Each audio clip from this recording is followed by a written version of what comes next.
대한민국의 선수들이 확실히 클래스 높은 플레이로 카타르 아시안컵에서 눈도장을 제대로 찍었습니다. 64년 만에 아시안컵 우승에 도전하는 클린스만호가 바레인과 첫 경기에서 산뜻한 승리를 거두며 대한민국의 클래스를 보여주었습니다. 위르겐 클린스만 감독이 이끄는 한국 축구대표팀은 카타르 알라이안의 자신 빈 하마드 스타디움에서 열린 2023 아시아 축구연맹 카타르 아시안컵 조별리그 2조 1차전 바레인을 3대1로 격파하면서 확실하게 전력 차이를 보여주었고, 다른 국가들 역시 긴장하게 만들었습니다. 전반 38분 황인범이 선제골을 터뜨린 데 이어 후반전에 이강인이 멀티골을 터뜨려 바레인의 추격을 뿌리치며 전력의 압도적인 면모를 보여주었는데요. 1956년 제1회, 1960년 제2회 대회에서 2연패를 이룬 뒤로는 아시안컵 우승과 인연을 맺지 못했던 한국은 첫 경기부터 시원한 승리를 따내면서 우승 목표 달성에 대한 기대감을 높였습니다. 최근 아시안컵 4개 대회 연속 조별리그 1차전 승리 행진도 이어갔습니다. 대표팀은 손흥민과 조규성이 투톱으로 공격 선봉에 나섰고, 이강인과 이재성이 측면 공격을 맡았으며 중원에선 황인범과 박용우가 볼 배급에 힘을 보탰습니다. 수비진은 서령우, 정승현, 김민재, 이기재가 나섰으며 골문은 김승규가 지켰습니다. 우리나라는 아시안컵 첫 경기에서 초반 상대 밀집 수비에 고전하는 모습을 보여주었는데요. 7대3 정도 점유율에서 월등히 앞섰지만 아직 몸이 덜 풀린 탓에 패스미스가 자주 나왔습니다. 바레인의 역습도 날카로웠는데 위험한 상황을 몇 차례 내주기도 하면서 바레인의 역습을 저지하는 과정에서 박용우, 김민재, 이기재가 경고를 받는 등 다소 불안한 모습을 노출하면서 오기티를 남겼습니다. 답답함했던 한국 공격은 전반 중반 이후 조금씩 경기력이 살아나면서 결국 전반 38분 기다렸던 선제골이 터졌습니다. 이재성이 왼쪽 측면을 돌파한 뒤 페널티 박스 안으로 빠르게 찔러줬고, 손흥민이 이를 재치있게 뒤로 흘렸는데 상대 수비가 손흥민에게 시선을 뺏긴 사이 뒤에서 자유롭게 공을 잡은 황인범은 침착하게 왼발 슈팅을 때려 바레인 골망을 갈랐고, 한국의 이번 대회 1호 골이 터졌습니다. 이후에도 한국은 여러 차례 좋은 기회를 만들었지만 추가골을 넣지 못하고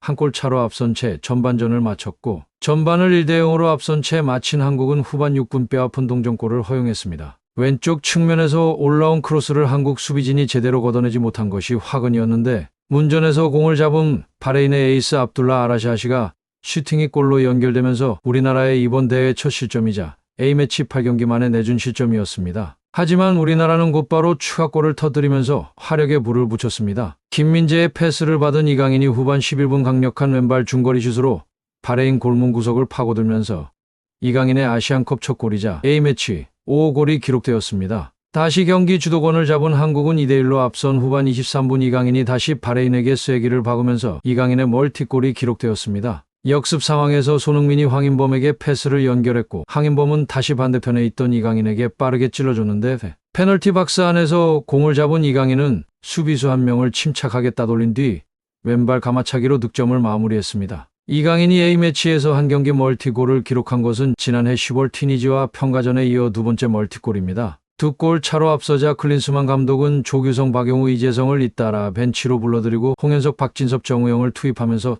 주전들의 체력 관리에 들어갔습니다. 한국은 후반 추가 시간에 이강인의 스루 패스를 받은 손흥민이 상대 골키퍼와 1대1로 맞서는 찬스를 잡았지만 슈팅이 살짝 빗나가 아쉬움을 남겼고, 승리를 거두긴 했지만 이날 대표팀이 옐로카드를 5장이나 받은 것은 오게티였다는 점에서 살짝 아쉬운 경기가 아닐까 싶습니다. 손흥민도 후반 추가 시간에 고의로 파울을 유도했다는 이유로 경고를 받으면서 향후 카드 관리가 대표팀의 중요한 숙제로 남게 됐습니다. 특히 중동의 경우 선수들을 자극해 파울을 유도하고 게임이 안 풀리면 부상 위협을 하는데, 이런 면에서 이라크전은 예방주사라고 생각되었지만 더 거칠고 큰 무대에서 뛰어본 선수들의 노련함이 필요할 예정입니다. 오늘 경기에서 발인전 주심으로 배정된 심판은 마닝이라는 주심입니다. 부심으로는 주페이, 장챙이, VAR 심판으로 푸밍 등이 지정됐으며 이들 모두 중국 심판진입니다. 대기심과 예비심으로는 일본 심판인 유스케 아라키와 타쿠미 다카기가 각각 배정됐는데요. 2010년부터 중국 슈퍼리그 심판을 맡고 있는 마닝은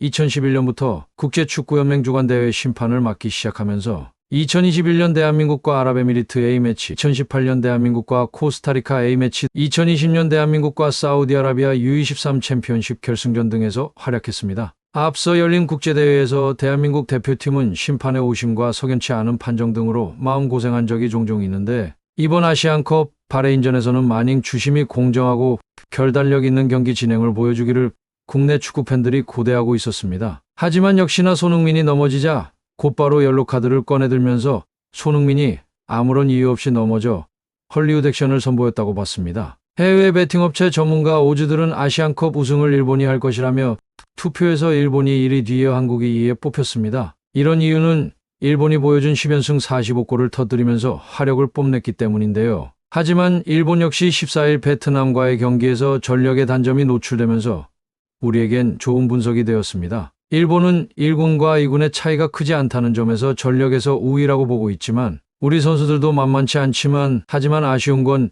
1군과 2군의 실력 차이와 수비에서 많은 아쉬움을 보여주고 있기 때문입니다. 특히 손흥민이 월드클래스인 만큼 많은 선수들이 손흥민이 돌파를 시도하면 따라붙어 공간이 나는데 여기서 영리하게 풀어갈 선수가 한정적이라는 점에서 많은 아쉬움을 남깁니다. 이강인이 중원에서 볼백업과 슈팅 찬스 메이커 역할을 하고 있지만 정작 손흥민은 공간을 만들어내고 스트라이커의 골 결정력을 살릴 찬스에서 압박 수비로 인해 부상형까지 감수하고 돌파를 하고 있는데 여기서 아쉬운 점은 조규성이 압도적인 피지컬을 못 살리고 있다는 점과 수비에서 김민재 말고는 흔들리고 있으며 특히 이기재의 수비가 불안함을 계속해서 보이면서 아직은 약체로 꼽히는 나라들과 경쟁을 하고 있지만 우승 후보인 우리나라와 일본전에서 수비의 부담이 클 것으로 분석되는데 여기서 한 번이라도 실수하면 대량 실점까지 벌어질 수 있다는 점에서 수비력 강화에 많은 신경을 써야 할 것입니다. 미드필더 라인에서 압도적으로 승리하지 못한다면 결국 수비력에서 많은 찬스를 무산시켜야 하는데 우리나라가 일본에 비해 수비가 약하다는 평가를 받고 있습니다. 확실히 일본의 화력은 좋지만